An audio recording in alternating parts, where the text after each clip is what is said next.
तो फिल्म की शुरुआत में सिस्टर यूनिया एक घर में जाती है जहाँ की हालत काफी ज्यादा खराब थी। यहाँ हिजून नामी एक बच्चा पोजेशन में था, यानी उसके ऊपर डीमन ने कब्जा किया हुआ था। यहाँ उसके पोजेशन को तोड़ने के लिए पहले एक प्रीस्ट भी आए हुए थे, पर शायद डीमन की पावर से हार गए, क्योंकि आते ही सिस्टर यूनिया की नजर फादर पे गई, जिसके एक कंधे में तलवार स्टैप थी और वो स्टिल खड़े थे। उनका असिस्टेंट भी बहुत ज्यादा डरा हुआ था। ऐसे में सिचुएशन संभालने के लिए सिस्टर यूनिया खुद ही एक्सॉर्सिज्म करने का फैसला करती है। हालांकि वो जानती थी कि कैथोलिक नन्स के लिए ये करना इलीगल है। यहाँ पर एक पिक भी मौजूद था जिसके अंदर डीमन को कैद करके इस पिक को खत्म करके डीमन को खत्म किया जा सकता था। खैर, पहले सिस्टर यूनिया हिजोन के ऊपर काफी सारा होली वाटर डाल देती है और फिर फादर के असिस्टेंट से चर्च की बेल रिंग करने को कहती है, जिसके बाद वो हिजोन का सर पकड़कर कुछ प्रेयर्स करने लगी थी। सिस्टर यूनिया की प्रेयर्स की वजह से जिहोन के अंदर के डीमन को बहुत ज्यादा तकलीफ हो रही थी, इसीलिए जिहोन के कान से खून तक बहने लगा था, लेकिन पोजेशन कम होने को नहीं आ रहा था। सिस्टर यूनिया भी अपनी प्रेयर्स नहीं रोकती और डीमन से डीमन का नाम पूछते हैं, लेकिन वो डीमन नाम बताने के बजाय सिस्टर यूनिया को ही धमकियां देने लगा था। उसे कहता है,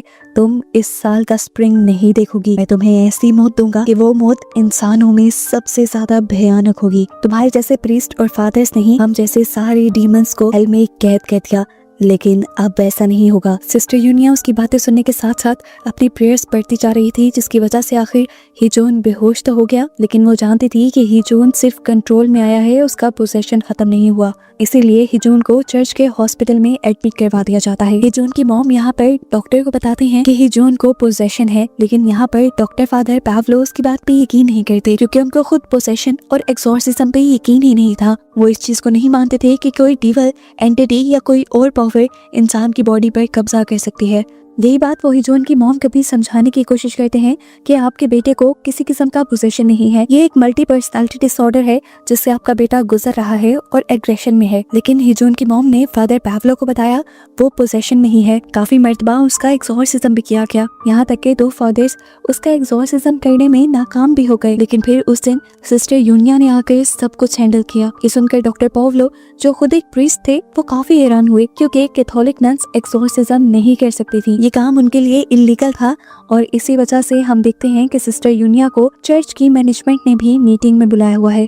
यहाँ पर अपनी सफाई देते हुए सिस्टर यूनिया बताती हैं कि उस टाइम सिचुएशन बहुत ज्यादा खराब थी, एक्सॉर्सिज्म के अलावा कोई दूसरा ऑप्शन नहीं था। सिचुएशन को कंट्रोल करने के लिए मैंने एक्सॉर्सिज्म किया और अभी भी उस बच्चे को एक्सॉर्सिज्म की जरूरत है।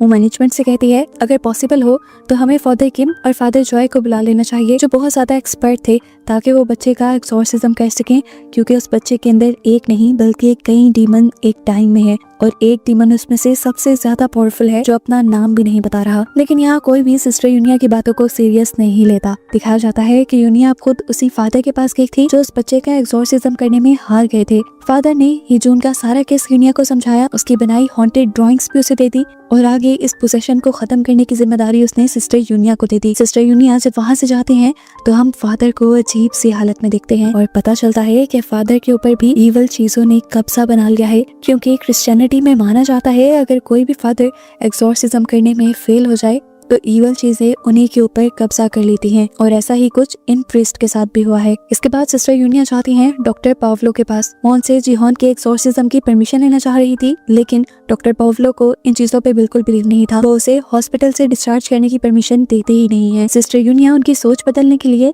उनको काफी सारी बातें बताती हैं, काफी सारी बाइबल की वर्स भी सुनाती हैं जिनमें एक्सॉर्सिज्म के बारे में बताया गया था। लेकिन डॉक्टर पावलो अभी भी उनकी बात नहीं मानते और कहते हैं कि जब तक जिहोन मेरा पेशेंट है मैं तब तक उस पर एक्सॉर्सिज्म की परमिशन नहीं दूंगा। फिर सिस्टर यूनिया भी जाते हुए उन्हें कह ही जाती हैं, मैं किसी भी हाल में जिहोन को बचा कर रहूंगी और उसका एक्सॉर्सिज्म भी करूंगी। यहाँ हमें जिहोन की मॉम को दिखाया जाता है, जिनको पैसे लेने वाले लोग फोन कर करके तंग कर रहे थे। एक आदमी तो उनको ये तक कह देता है कि तुम्हारा हस्बैंड भी मर गया और इसी तरह तुम्हारा पागल बेटा भी मर जाएगा। ये बात सुनकर वो बुरी तरह टूट जाती हैं। एक आखिरी मर्तबा जिहोन को देखती हैं और फिर विंडो से जंप करके सुसाइड कर देते हैं। उसके नीचे गिरते ही सभी लोग उसके चारों तरफ इकट्ठे हो गए थे। डॉक्टर पावलो और उनके असिस्टेंट डॉक्टर मिकाइला भी, सिस्टर यूनिया भी यहाँ आ चुकी थी जिहोन की मॉम की डेड बॉडी के पास। उसे अजीबोगरीब डीमंस की बोलने की आवाजें आ रही थी। यहाँ उन्हें नेगेटिव एनर्जीज फील हो रही थी। ये उनके अंदर की सुपर पावर थी कि वो नेगेटिव एनर्जीज को फील कर सकती थी। वो कुछ पढ़कर इन नेगेटिव एनर्जीज को यहाँ से भगाने की कोशिश करती हैं और डॉक्टर मिकाइला ये नोटिस कर लेती हैं। अब रात में सिस्टर यूनिया अकेले में डॉक्टर मिकाइला से मिलने के लिए आती हैं, क्योंकि वो भी एक सिस्टर ही थी। वो सिस्टर मिकाइला को बताती हैं कि मेरे अंदर एक सुपर पावर है, मैं इविल एनर्जीज को फील कर सकती हूँ और मैं जानती हूँ कि जिहोन के अंदर डीमंस है, हमें उसका एक्सॉर्सिज्म करना है। क्या तुम मेरी इसमें मदद करोगी? मैं चाहती हूँ कि तुम भी मेरी तरह एक डीमन स्पॉन हो और तुम्हारे अंदर भी कोई सुपर पावर होगी। डीमन स्पॉन वो बच्चे होते हैं जिनकी मॉम्स को प्रेगनेंसी के टाइम या उससे पहले डीमन पोसेस कर लेते हैं। ऐसे में डीमन की कुछ एनर्जीज उन बच्चों के अंदर चली जाती हैं। ये बच्चे स्पेशल बन जाते हैं, उनके पास कुछ सुपर पावर्स भी आ जाती हैं। ऐसे बच्चे बहुत अच्छे शेमन बन सकते हैं, यानी दूसरों को डीमन से और उनके पोजेशन से दूर रख सकते हैं। लेकिन डॉक्टर मिकाइला ने ऐसा नहीं किया। वो शेमन नहीं बनी, बल्कि वो एक सिस्टर बन गई और उसके बाद डॉक्टर बन के चर्च के ही हॉस्पिटल में अपनी सर्विसेज देती हैं। डॉक्टर मिकाइला ने यहाँ पर सब लोगों से ये बात छुपाई थी, लेकिन सिस्टर यूनिया को ये सारी बातें इसीलिए पता चल गई थी क्योंकि वो उन्हीं जैसी थी। इसीलिए डॉक्टर मिकाइला गुस्से में जब यहाँ से जाने वाली थी तो सिस्टर यूनिया ने उनके सामने जिहोन की हिस्ट्री रख दी और उनसे रिक्वेस्ट की कि वो उसे देखकर बताएं कि इसका इलाज कैसे किया जा सकता है। डॉक्टर यूनिया के जाने के बाद मिकाइला उन सब चीजों को लेकर अपने घर आ जाती है और घर आकर अपने टैरो कार्ड्स निकालती है, जिससे हमें पता चल जाता है कि उसके पास एबिलिटी थी फ्यूचर को देखने की। और इस टाइम उसे एक अजीब सा विजन आया। उसने अपने विजन में बहुत सारी गोड्स को मरा हुआ देखा। वो अपने टैरो कार्ड्स में से 2 कार्ड्स को पिक करती है, जिसमें से एक डीमन निकलता है और दूसरा हाई प्रिस्टेस। ये देखते ही उसे अपनी जिंदगी का फ्लैशबैक आने लग जाता है। असल में वो पहले अपनी बहन के साथ ये कार्ड रीड किया करती थी। ये दोनों बहनें ही डीमन स्पॉन थी। डीमन स्पॉन के बारे में मैं पहले ही बता चुकी हूँ। मिकाइला की मॉम का डीमन फिर मिकाइला की सिस्टर के अंदर आ गया था। उसका बहुत इलाज करवाया गया, लेकिन आखिर वो मर गई और उसके मरने के बाद से उसकी सोल मिकाइला को डराती रहती है। मिकाइला को उसके बिला वजह वियंस भी आते रहते हैं, जिनसे वो बहुत डरती है। उसके इस डर का भी इलाज करवाया गया, लेकिन मिकाइला दूर भाग गई। अभी भी जिस टाइम मिकाइला को ये डरावने वियंस आ रहे थे, तभी वो डर कर उठी। उसने देखा कि उसका फोन बज रहा था। ये सिस्टर यूनिया की कॉल थी। उसने उठाया और सिस्टर यूनिया ने उसे बताया कि मैं तुम्हारे नाइटमेयर्स के बारे में जानती हूँ, क्योंकि मैं ईवल चीजों को सेंस कर सकती हूँ। फिर अगले दिन जैसे तैसे करके सिस्टर यूनिया डॉक्टर मिकाइला को मना ही देती हैं कि वो जिहोन को एक्सॉर्सिज्म के लिए लेकर जाएंगी, वो भी एक शेमन के पास। शेमन सिस्टर यूनिया की जानने वाली थी। वो पहले सिस्टर यूनिया के साथ सिस्टर ही थी चर्च में, लेकिन क्योंकि वो भी डीमन स्पॉन थी इसीलिए वो शेमन बन गई। हाइवॉन जिहोन का रिचुअल शुरू करती है। ये वाटर रिचुअल था। उसे पानी के अंदर जाना था। इस रिचुअल में बहुत सारे जानवरों को पिलाया गया था, क्योंकि जिहोन के अंदर के सभी डीमंस को इन जानवरों में कैद करके इन जानवरों को मारकर उन डीमंस को खत्म करना था। लेकिन वो डीमंस उनकी सोच से भी कहीं ज्यादा ताकतवर निकले। उन्होंने ये एक्सॉर्सिज्म ही पलट दिया, जिसकी वजह से यहाँ सारे जानवर ही जिंदा मारे गए और हाइवॉन बहुत ज्यादा परेशान हो गई। फेल होने के बाद अब इन लोगों को वापस घर जाना था। ये जब वापस जा रहे थे तब हाइवॉन ने सेंस कर लिया कि सिस्टर यूनिया बीमार है। असल में उन्हें कैंसर था और हाइवॉन ने ये भी सेंस कर लिया कि जल्द ही उनकी मौत हो जाएगी। इसीलिए वो सिस्टर यूनिया को अपना ख्याल रखने को कहती हैं। ये लोग अब अपने चर्च वापस आ जाते हैं, जहाँ पर सबसे पहले डॉक्टर मिकाइला की क्लास लगा लेते हैं डॉक्टर पावलो, क्योंकि ये दोनों उनकी परमिशन के बगैर जिहोन को एक्सॉर्सिज्म के लिए ले गए थे। डॉक्टर पावलो कहते हैं सिस्टर यूनिया का तो पता नहीं, लेकिन आप क्या पागल हो गई थी? क्या आपको भी वो एक्सॉर्सिज्म का केस लगता है? वो सिर्फ मेंटल डिसऑर्डर है मिकाइला। याद करो, आज से 17 साल पहले तुम्हें भी था। तुम जब यहाँ आई तो तुम्हारा इलाज हुआ और अब तुम ठीक हो। अब तुम्हें वो ड्राउने वियंस नहीं आते। जो बात सुनकर मिकाइला ने कहा, I am sorry doctor Pavlo, लेकिन वो वियंस मुझे आज भी हॉन्ट करती हैं, आज भी डराते हैं। वो अब जैसे ही डॉक्टर पावलो के ऑफिस से बाहर निकली तो उसे एक लेडी मिली, जो उसे बताती है कि मैं खुशी खुशी अब अपने बेटे के पास जा रही हूँ। ये कहते ही उसकी पूरी बॉडी खाली हो जाती है और वो एकदम से गायब हो जाती है। डॉक्टर डॉक्टर मिकाइला जब उसके रूम में जाते हैं तो पता चलता है कि अभी अभी वो औरत मर गई थी और जिससे उसने बात की वो इस औरत की सोल थी। खैर अब वो घर आ जाती है और घर आने पे उसे बहुत सारी चीजें परेशान कर रही थी। उसे उसके वियंस हॉन्ट कर रहे थे और वो जानती थी ऐसा इसलिए है कि वो जिहोन की मदद नहीं कर रही। इसलिए वो सिस्टर यूनिया को कॉल करके कहती है कि वो जिहोन के एक्सॉर्सिज्म में उनकी मदद करने के लिए तैयार है। ये लोग अब डॉक्टर पाउलो के साथ ही जिहोन को चर्च के अंदर ले जाते हैं और वहाँ पर उसका एक्सॉर्सिज्म शुरू किया जाता है। सबसे पहले सिस्टर यूनिया होली वाटर उसके ऊपर डालती है, जिससे वो बहुत ज्यादा भड़क जाता है, इतना कि उसने पहले सिस्टर यूनिया का ही गला पकड़ लिया और फिर डॉक्टर पावलो का भी। इस डीमन को कंट्रोल करने के लिए मिकाइला को कुछ समझ नहीं आई और उसने उठाकर एक चेयर जीहॉन को मार दी, जिससे उसके अंदर के डीमन थोड़ी देर के लिए रिलैक्स हो गए। जीहॉन होश में आ गया और होश में आते ही रोने लगा।